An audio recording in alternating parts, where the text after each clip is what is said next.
Hello and welcome. My name is Ishani Bihari, and with me today is Aishwarya Khandelwal, Program Manager for the Soil 2-Year PGDM program. Welcome. Thank you, Ishani. Thank you for having me. I'm very excited. So am I. So, first things first, for people who might not be working behind the scenes in an educational institute, what is Program Office? What is the day in the life of Aishwarya like? Okay, so program office consists of all the activities which is required to uh, uh, for, s- to for programs to run very smoothly. Both this can be categorized into three fields. A, academically, the program in itself for 2 years right now. Second is the experiential part, designing the experiential activities which might give us a flavor of the practical experience to the students. And third, it is usually striking a right balance and between the students and the management, and also developing the students personally, whether they are actually growing and what is causing hindrance in their growth. So it is about the three things when it comes to the program management. It also includes the component of uh, multiple coordination between various stakeholders, and stakeholders can be in the form of management, faculty, students, any other third party. So it's like striking a right coordination so that everything happens at the right time with the right objective and right learning outcome. So that's how the entire activity goes on behind the scenes. So you're a trained chartered accountant, from a CA to handling an entire program office of such a vibrant, active PGDM program. Why this change and how has it been so far?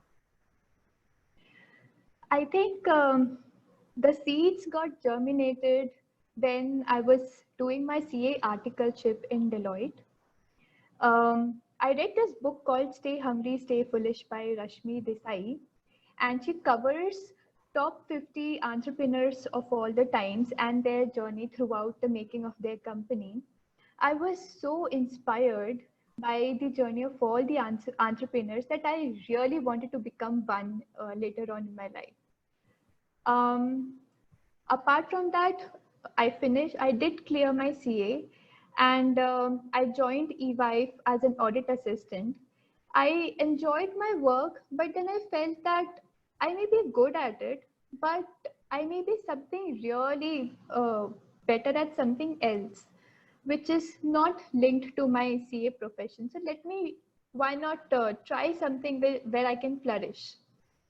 So I took a sabbatical of 6 months.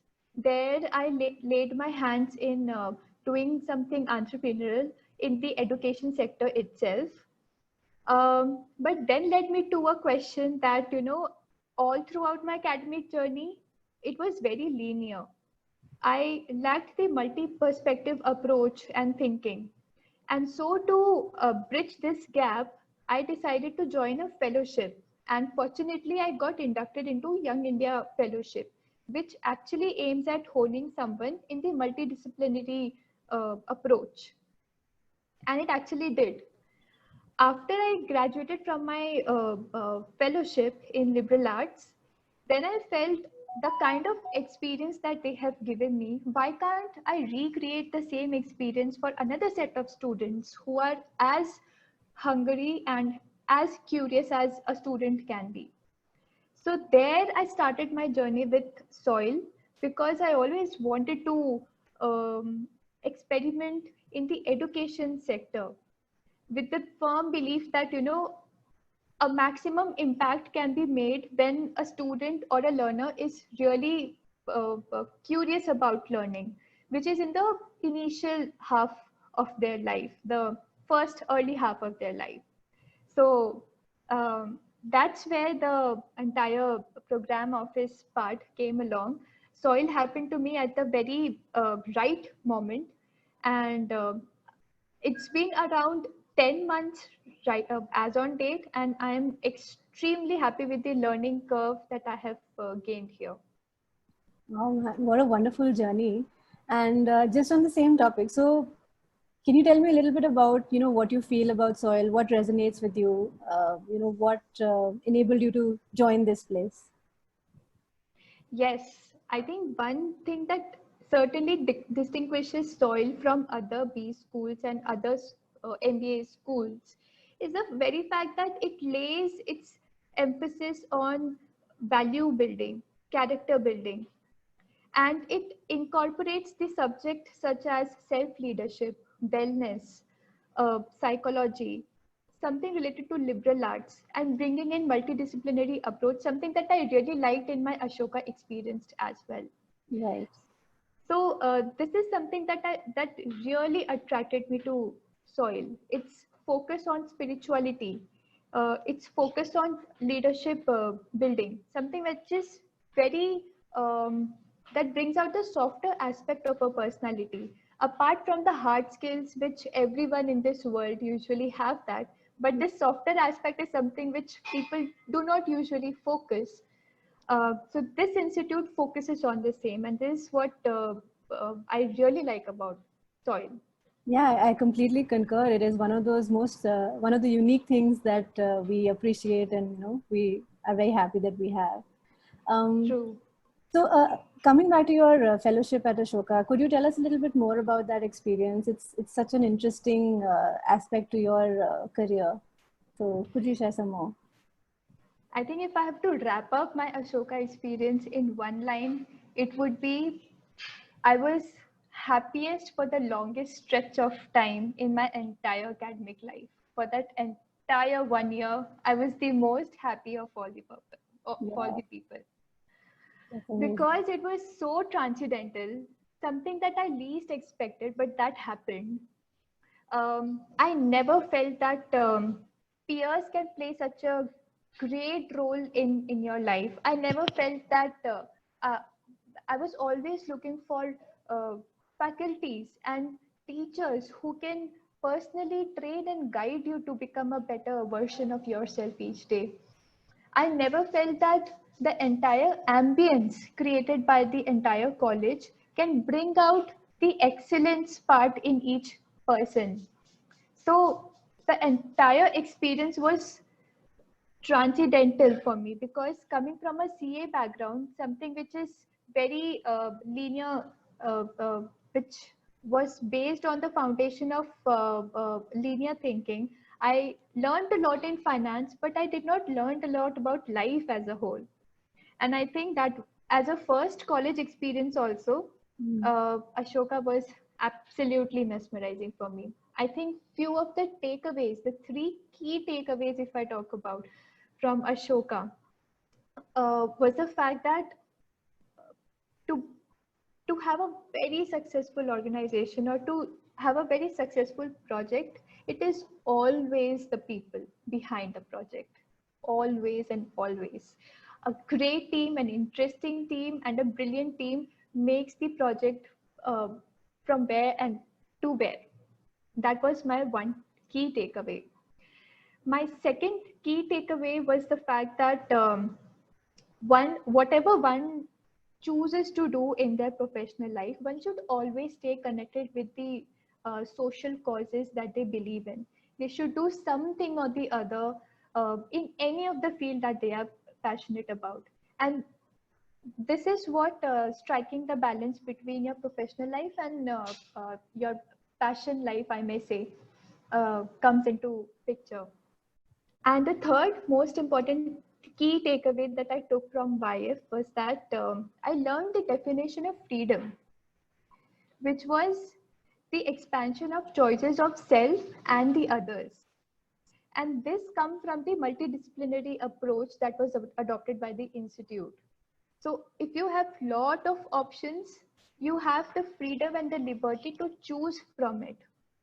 And freedom is all about creating all those possibility of choices, because it is the choices that makes us a better version of ourselves. So I think these three takeaways will stay with me forever, and I'm very blessed that I was a part of that entire Ashoka journey. Yeah, absolutely. It sounds amazing. And I think I've also learned something from these takeaways, as you mentioned. Given those in mind, and I'm sure you've been using them in your work and life, what do you think is your biggest impact or biggest achievement that you've been able to make? I think I'm yet to make it. But personally, I felt that I think that the courage to pursue something which was not expected out of a person, that courage is what really fosters my entire choices. So the ability to have that courage is what I believe that it has been the highest achievement point for me. Wonderful. Coming back to the role that you manage, any learnings on how to handle stressful situations? Because I'm sure you have them on a daily basis. I would not say stressful. It is a high pressure environment, but yes, it does bring a lot of stress at few points where it involves the psychology of the students, because after all, I'm managing the students, Right. and the student learning is the most important part for all of us. I think one of the things that relieves me of this stressful condition is the fact that I'm more self-aware of this situation, the panic or the stressed situation. And when I'm aware of the same, I consciously make efforts not to go into system one thinking. System one thinking, which means you take impulsive actions because you are stressed or panic. So when I'm conscious that I am stressed, I resort to system two thinking, which is more calmed and which is more reflective and thoughtful. So I take my time. I make my other stakeholders and other people also understand that I need some time to come back to you and resolve this issue, because I want to go into my den and think about lot of possibilities and solutions while not being panicking myself. So that is how I think it has worked for me. A lot of the times I escape from the stressful or panic situations in that way. It's wonderful. I think that's a great learning for all of us. And you're right. I mean, impulsively reacting to any situation is never beneficial. So taking your time is great advice. So thanks a lot for that. Thank you. Apart from work, what is it that brings you the most joy? I think discovering and experimenting with new things.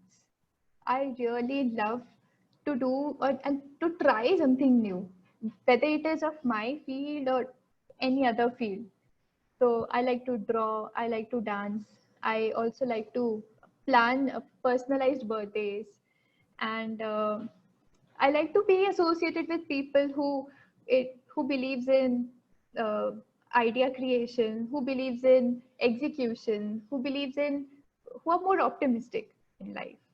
Right. So I just try to catch up with my friends and we talk about a lot of ideas. We'll do this, we'll do that. And lo and behold, we may do something, we may come up with something uh, which will make a very significant impact in our life and in the society in general. Hope so. Awesome. Aishwarya, thanks for this lovely conversation. And before we close, one final fun question. What happens if you win a lottery ticket of 10 crores? What would you do? Now, this is system one thinking. I would restrict from it. But then, of course, I'll try. 10 crore is a huge amount. Yeah. I think I'll start some interesting business that I've been thinking about for a long period of time. And I'll also help my father to start his own consultancy business. He's very happy doing that. So, yeah. Okay, great. Thanks, Aishwarya. As always, it was a pleasure talking to you. Thank you, Ishani. I really loved the time we had with each other and with the audiences. And it was great reflecting my own journey till date. So, thank you. Thanks.